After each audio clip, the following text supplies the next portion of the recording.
Hey YouTube, hi. This is just a little impromptu webcam I'm making, Prophecies update.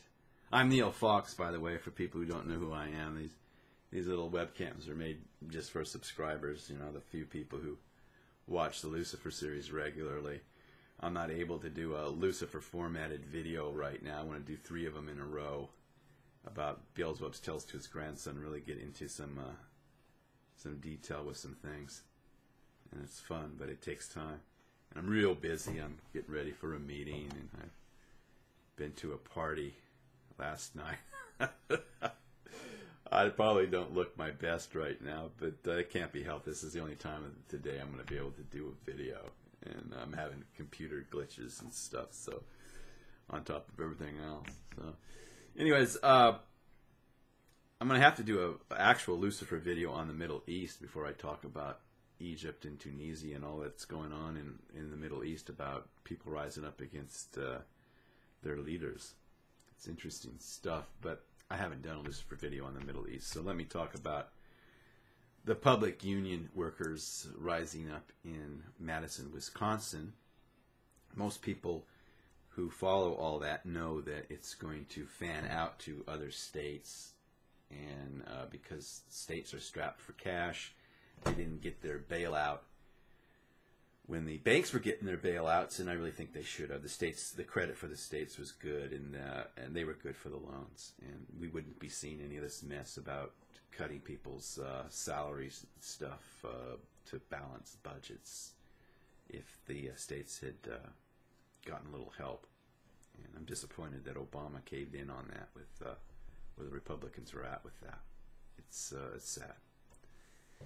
So, anyways, I want to point out that this is the beginnings of a labor movement in the United States. Unions that are not just public workers' unions are going to come out in solidarity with these folks. You'll see that they do. And the president's throwing in with it. And in Madison recently, the Tea Party came out with a counter-demonstration against the teachers and the police officers and the firemen who were, you know, protesting the governor trying to take away their collective bargaining rights on top of cutting their salaries, you know. These guys, I mean, the unions know that there's going to be cuts, and they would rather have cuts in pay than face up to massive layoffs. You know, that's the simple arithmetic. But to take away their collective bargaining is a union-busting measure from a Republican governor. I mean, that's just what that is, and everybody can see through it. And I'm stating my support for the public unions and the right to collective bargaining, for the sake of making clear to people who like the Lucifer series that I'm a left-of-center guy. I'm not saying I have all the solutions to the world's problems in my hip pocket. I don't. I just think people got to come to the table and hash it out. But if I'm coming to that table, I have a position, and this is my opinion. Okay. The Lucifer series is not a political channel, but I am very uncomfortable with rednecks and cowboys and hard hats taking a shine to what I do and then trying to talk to me like I'm one of their crowd. And I'm not. I'm just not. It's not honest of me to act like I am. I'm happy to get along with you. I'm happy to have differences of opinion with you. And a lot of the Lucifer series is just about personal psychology and consciousness and the occult, which isn't political. Okay, that's fine too. But I like to come out from I like to come out from behind the curtain and just be myself and let you know where I'm at. And where I'm at is I'm a 60s kind of guy, you know. I'm the counterculture. And I would think that would be obvious from the Lucifer series, playing a little role-playing game where I'm this very, you know, cultured Lucifer, not a macho Lucifer. But some people, you know, you only see a couple of videos and you don't know. So if you see this one, now you'll know. All right? All of this gets back to Prophecies of Lucifer 5, where I say the Republican Party is dead in the water, and that would have seemed contradicted by the new majority they have in the House of Representatives, but I don't think so. I think the Tea Party is actually a third party trying to seize the party apparatus of the Republicans, and that the Country Club and the Tea Party are in a power struggle. And when things are this chaotic, we're looking at a party in decline, a party that doesn't have any real power. You're looking at this budget that the Tea Party came up with in the House of Representatives, crazy meat axe thing. It doesn't have a snowball's chance of getting through the Senate, and even if it did, Obama would veto it, and I'm all for him vetoing it. It's not a real bill about real problems. It's just a wish list from a bunch of people who basically think government shouldn't even exist. Okay, that's what you got up there. Or at least very little government should exist. I mean, they want to go back to the cowboy days. They want to go back to the days of J.P. Morgan. And, I mean, I don't even think they even know who J.P. Morgan is or was. I mean, they don't know the realities of the 19th century. And the more you drag this economy, and it has been dragged back to the 19th century step by step, the more back in the 19th century you are with laissez-faire capitalism, the more the ghost of Karl Marx looms on the horizon, because he was talking about 19th century capital taken to excess, unchecked. And that's what you're seeing in the United States. And the more that looms and the more that circles and the more that closes in, the more the specter of Marx rises up. Not so much that there'll be a revolution of Marxist dimension in the U.S., but there will be that in the third world countries that we're exploiting for the cheap labor and stuff. There are backyard to those excesses where people here don't have to see how we bring these products in and what level of exploitation goes on. So you're making Marx's case for him. It's a neo-Marxist thing, a revision of Marx. But it's going to be coming up.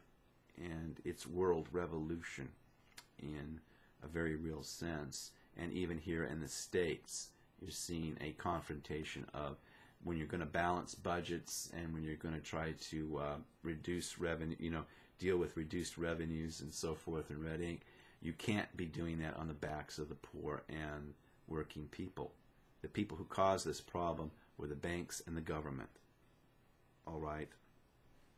And it was both parties guilty, but especially the Republican Party, because they were the party in charge when this all hit the fan. Okay, under Bush. This was about the government under Bush Cheney and Wall Street under Bush Cheney. And now you're expecting ordinary people to pay up. And it just ain't fair. Okay?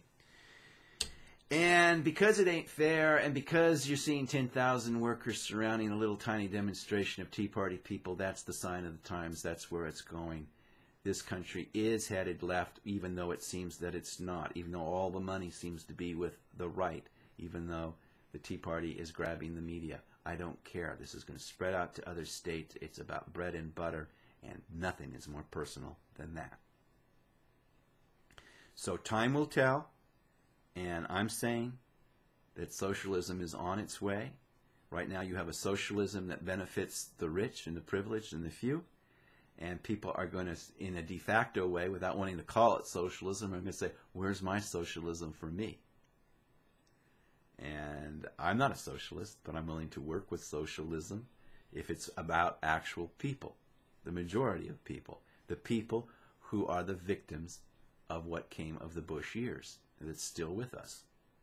Okay, this whole mess. All right? And it's the beginnings of a national labor movement, and even though a lot of factors are in its way, and this looks very unlikely that labor will ever be on the rise. It's been on the decline since Reagan. It's back on the rise as far as I am seeing. All right? And time will tell, and we'll see. But if you want to call the Republican majority in the House anything but the joke that it is, a powerless, impotent caucus that's going nowhere, you're welcome to do that. But it is what it is, and it's the past. Okay? And the past will die hard, and it will be violent. You've seen that with the Giffords shooting.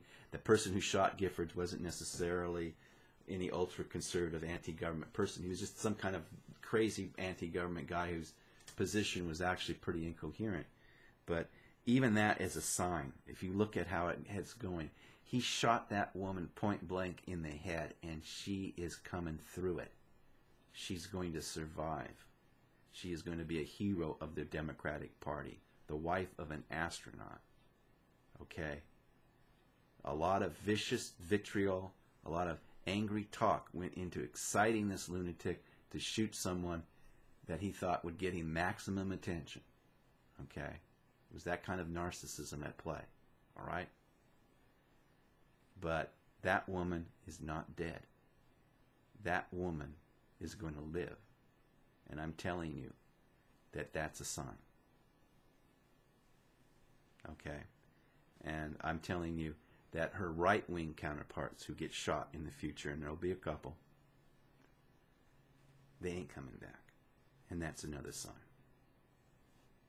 So, that's Neal Fox saying it like it is. And to the guys, the people I went to that party with, that was some party. They dress to kill. These are wealthy people, and I never knew that this kind of a satanic enclave exists. It's not a heavy metal thing at all. I mean, you think of Satanists as being, you know, people who are smoking crack in their garage. These are the types that sip tea and, you know, at a wine tasting party or something. But they went all out, and any of you who are watching this, happen to be watching this, hi. Hello to you. And we'll have to do it again, but I'm not going to be doing that every weekend. I just can't keep up. All right. So, peace to you all. And I'll get back to you with some Beelzebub videos as soon as I can. Bye.